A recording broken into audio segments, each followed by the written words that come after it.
the sterile scent of disinfectant still clung to my clothes when I stepped out of the hospital. The late afternoon sun was blinding, the kind that turns everything gold except your hope. In my trembling hands was a piece of paper that said, "What no mother ever expects to read 3 months to live without treatment." If you're watching this, subscribe and tell me where you're listening from. Because sometimes, the people we love most are the ones who turn away when we need them the most. I thought my son would be my reason to fight, that he'd stand by me like I once did for him. But I was wrong. So very wrong. That was the moment everything started to unravel. I still remember the moment the doctor looked at me with that expression, the one that told me everything before a single word left her lips.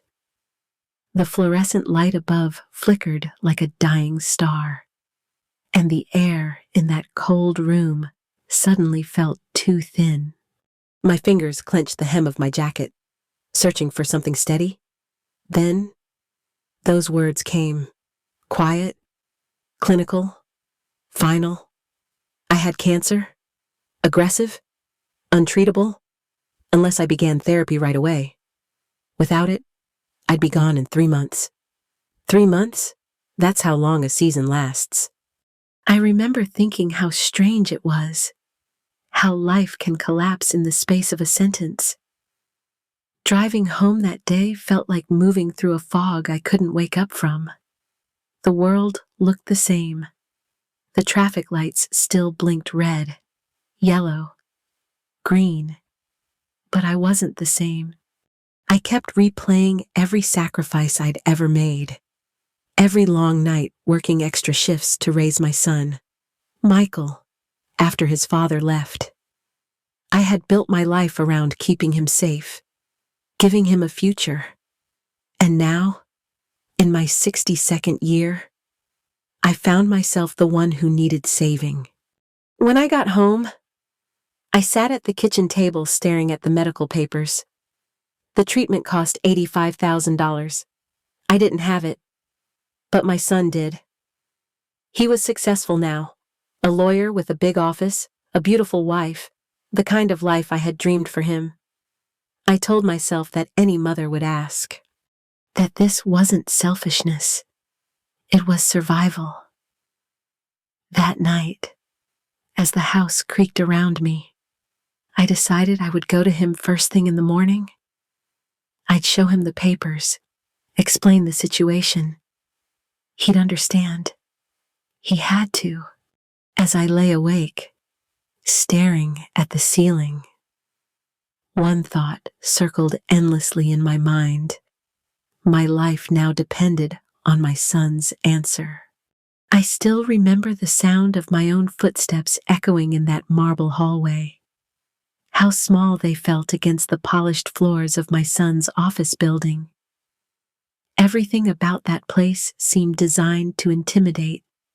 The glass walls, the muted conversations, the faint scent of coffee and success.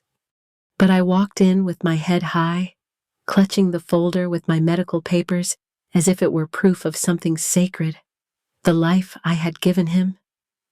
I thought if he saw the truth written in black and white, he would understand. When I finally sat across from him, I felt the warmth of pride more than fear. My son, my Michael, in his tailored suit, his confident voice, his world so far from the one I had raised him in. For a brief moment, I believed love could still bridge that distance. I told him I needed help. I didn't beg.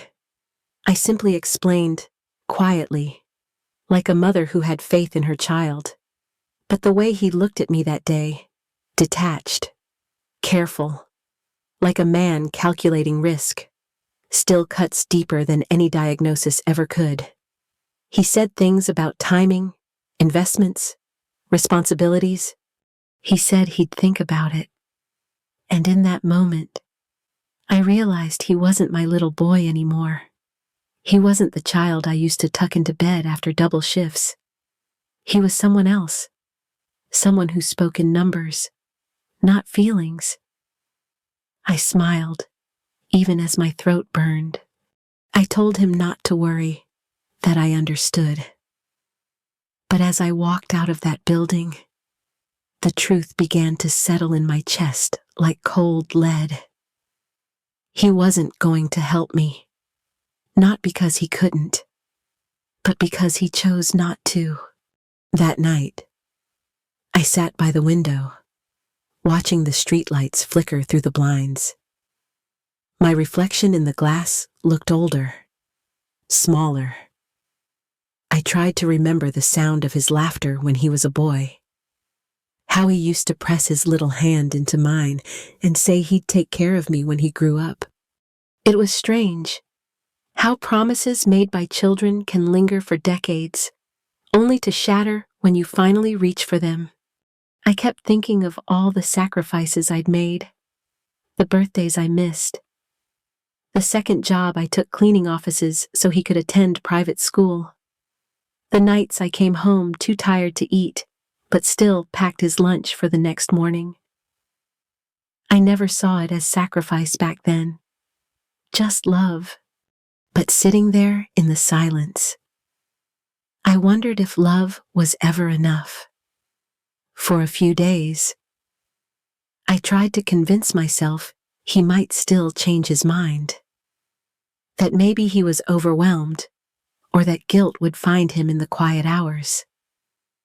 But the call never came. Instead, a different sound reached me: laughter, music, and applause, through a video that popped up online. It was his birthday. His wife had surprised him with a party at some luxury venue downtown. The headline mentioned the cost: $230,000. There he was, standing in a room full of people, smiling beneath golden lights, champagne in hand. And for a moment, I couldn't breathe.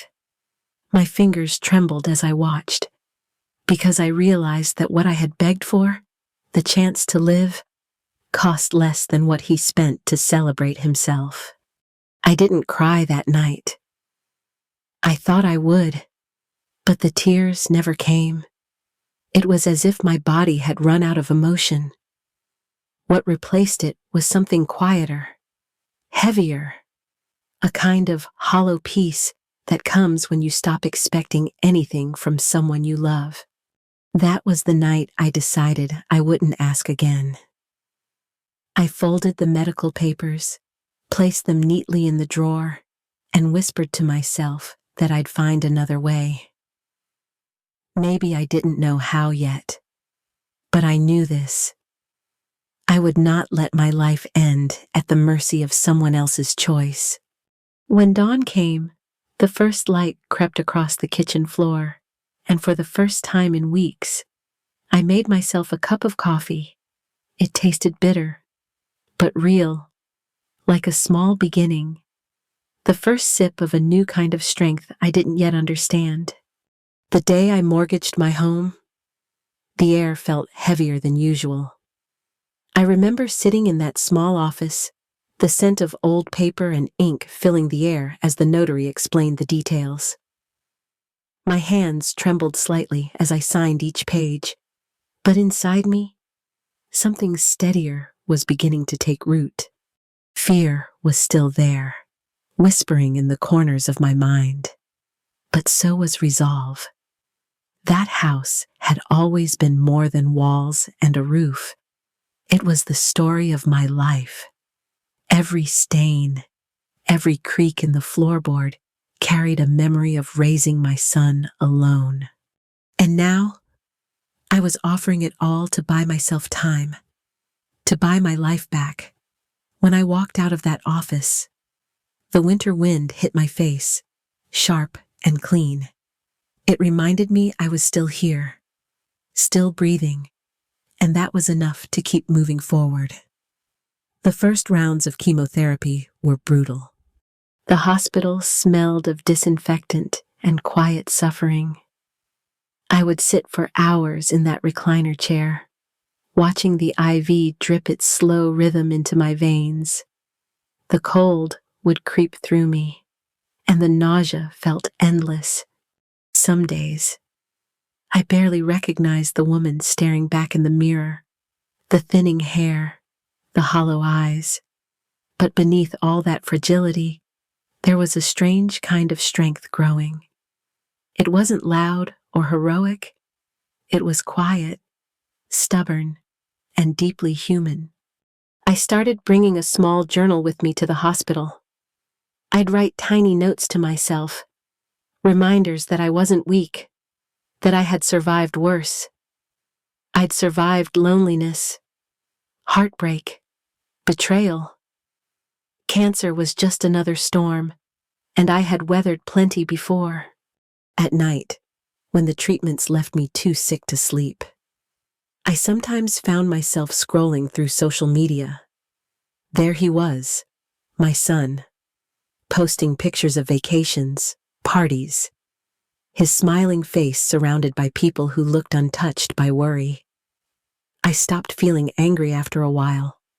The sadness dulled into something else, a kind of acceptance. Maybe he belonged to a different world now, one where love didn't look like sacrifice, one where people forgot where they came from. I decided I wouldn't let that break me. Month after month, I fought. My body ached, my savings drained, and yet every morning I woke up was a small victory. I'd open the curtains, breathe in the cold air, and remind myself that life, any life, was still worth holding on to. Then, one quiet afternoon, my doctor walked into the room with a softness in her eyes I hadn't seen before. She said the scans looked good. The cancer was in remission. For a moment, I couldn't speak. I just sat there, feeling the tears rise, not from fear this time, but from relief. I had done it. I had saved myself. When I left the hospital for the last time, the sunlight felt different. The world hadn't changed, but I had. I was no longer the woman waiting for someone to rescue her. I had become the woman who learned she could stand on her own, even when her legs shook. I didn't rush to tell anyone. I didn't call my son. Instead, I went home, brewed myself a cup of coffee, and sat on the porch watching the sky turn gold. For the first time in a long time, I felt peace, not the kind that comes from others, but the kind you earn through surviving. In that silence, I realized something profound. The love I had spent my whole life giving away, I still had some of it left, for myself. And that was enough. When I finally sold my house, I didn't feel sadness, only release. The day I signed the papers, I stood in the empty living room and let the quiet settle around me. The walls that had once echoed with my son's laughter now held only the whisper of years gone by. I ran my fingers along the doorway, remembering how many times I'd waited there for him to come home, for good news, for anything. But this time, I wasn't waiting. I was leaving. I moved to a small coastal town in Oregon, where the air smelled of salt and pine. My new home was modest, just a little cottage with a white porch and wildflowers that grew wherever they pleased. Every morning, I'd walk to the beach and watch the waves roll in, steady and endless. There was something healing about that rhythm, the way the ocean erased its own footprints over and over again. I began to feel that maybe I could do the same. At first, it was strange being alone. No obligations, no one to care for but myself. But as the days passed, I started filling that quiet with life. I joined a local art class, something I'd always wanted to do but never had time for. My hands, once used to scrubbing floors and cooking meals, now moved across a canvas, tracing color into emotion. I met people too, kind, ordinary souls who had their own scars and stories. There was a widow named Ellen who taught me how to garden, and a retired teacher, Jack, who showed me the best hiking trails along the coast. We became a small circle of survivors, people who understood that peace doesn't always come from what you gain, but from what you let go. Money was still tight, but I learned to make things work. I started baking again, selling small batches of bread and cookies at the weekend market. It wasn't much, but it felt honest. There was pride in earning my own way, the kind I hadn't felt in years. Little by little, my savings grew, and with it, a quiet confidence that I had rebuilt my life from ashes. One evening, as I watched the sun melt into the horizon, I realized something profound. I wasn't surviving anymore. I was living. I wasn't the same woman who had once begged for help. I had become someone new, softer but stronger, gentler but unbreakable. Sometimes I still thought of my son, but without bitterness. I hoped he was well, that he had found whatever he was searching for. But I no longer carried his absence like a wound. I carried it like a scar, proof that I had healed. There was a time when I thought cancer had taken everything from me. But standing there, with the sea breeze brushing my face, I understood the truth. It had stripped away only what was never truly mine to keep. I didn't just survive cancer. I was reborn from it. 6 years passed before I ever heard my son's name again. By then, my life had found its rhythm. Quiet mornings tending to my garden, afternoons spent at the local community center teaching baking classes. My small business had grown beyond what I ever expected. People came from nearby towns for my sourdough and cinnamon rolls, and every time someone smiled and said thank you, I felt a quiet pride bloom inside me. My health was stable, my heart at peace. The woman who once begged for life now lived it fully. Then, one morning, while sipping coffee and scrolling through the local news, I saw his face again, older, heavier, and shadowed by exhaustion. The headline mentioned a scandal. Words like fraud, bankruptcy, and divorce settlement. It said his wife had left him after draining what was left of his savings. His firm had collapsed. His house was under foreclosure. Everything he had once built, the image, the money, the success, had crumbled into dust. At first, I just stared at the screen. It didn't feel like revenge or satisfaction. It felt inevitable. Life has a way of circling back, balancing what once seemed unfair. For years, I had wondered if he ever thought of me, if he ever regretted the day he turned me away. Now I didn't have to wonder. The lines on his face said everything. Weeks later, I was leaving the farmer's market when I heard a voice behind me, soft, hesitant, almost unfamiliar. When I turned, it took me a moment to recognize him. My son.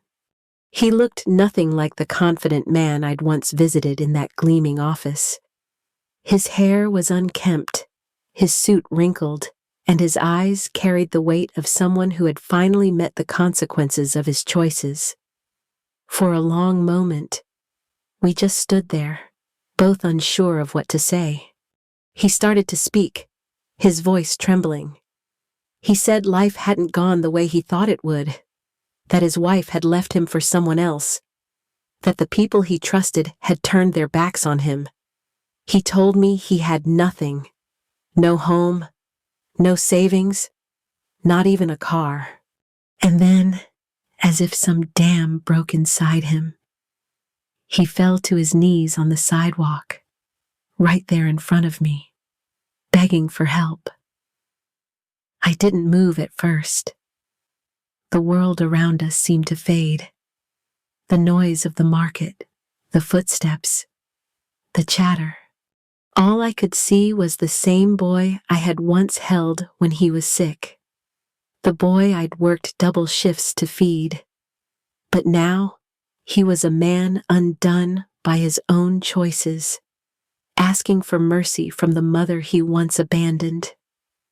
I wanted to feel anger. I wanted to feel justice. But what I felt instead was something deeper, a quiet ache, like standing in the shadow of an old wound that no longer bled, but still remembered the pain.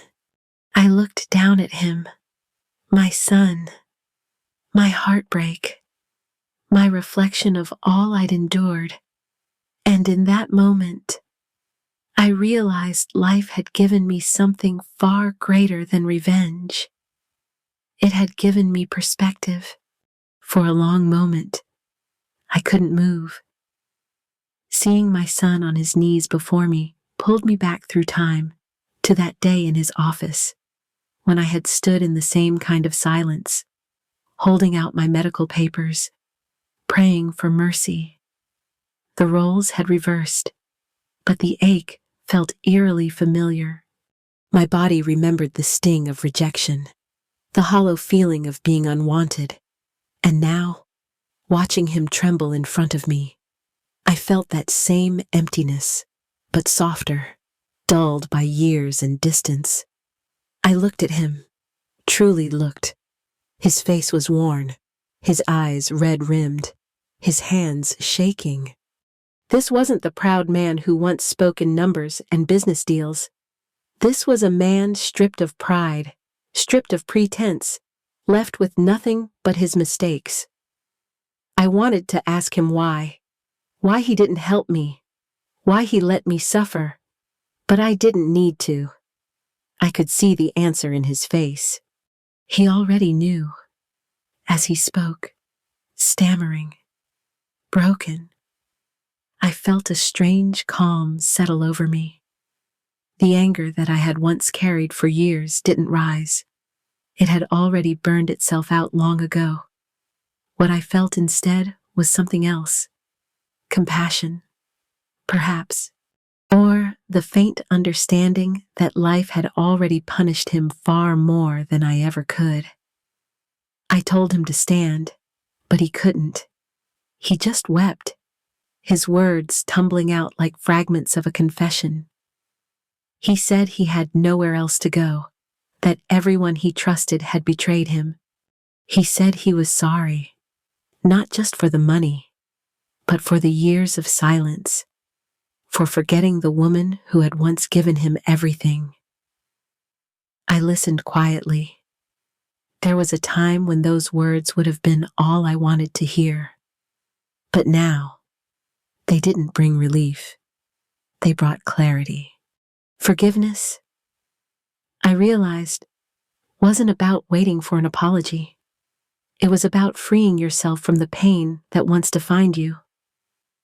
After a long silence, I walked inside and came back with a small envelope. Inside was a check, enough to help him get back on his feet. Nothing more. The same kind of help I once asked for. When I handed it to him, his eyes widened. He shook his head, ashamed, unable to speak. I told him it wasn't charity, nor pity.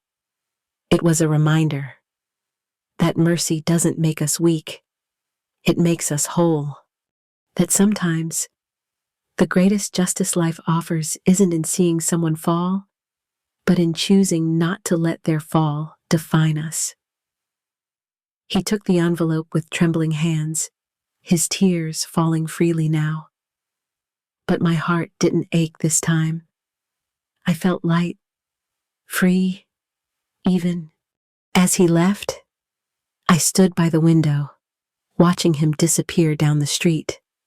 A man who had once been my reason for living, now just a soul trying to find his way back.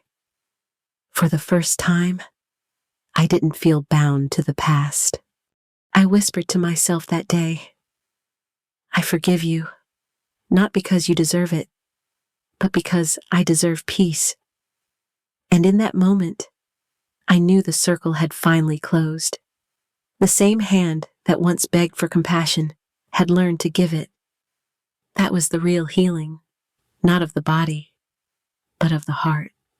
Looking back, it feels almost unreal how a single moment of betrayal turned into the beginning of my rebirth. I went from being a mother begging for help to a woman who learned to stand on her own, to fight, to forgive. Every scar, every sleepless night, every tear, they weren't signs of weakness. They were proof that I survived what was meant to break me. I used to think strength came from holding on, but I've learned it comes from letting go of pain, of anger, of the need to be understood. Forgiveness didn't erase what happened, it simply freed my heart to live again. And in that freedom, I found peace far greater than anything I had ever known. If you're listening to this and you've been hurt, abandoned, or betrayed, please know you are not alone. Pain doesn't define you. What you do after it does. You have more strength inside you than you realize, and sometimes the most powerful act of love is learning to love yourself again. Thank you for sharing this moment with me. Have you ever faced something like this? A time when forgiveness changed your life? Tell me in the comments. I read everyone.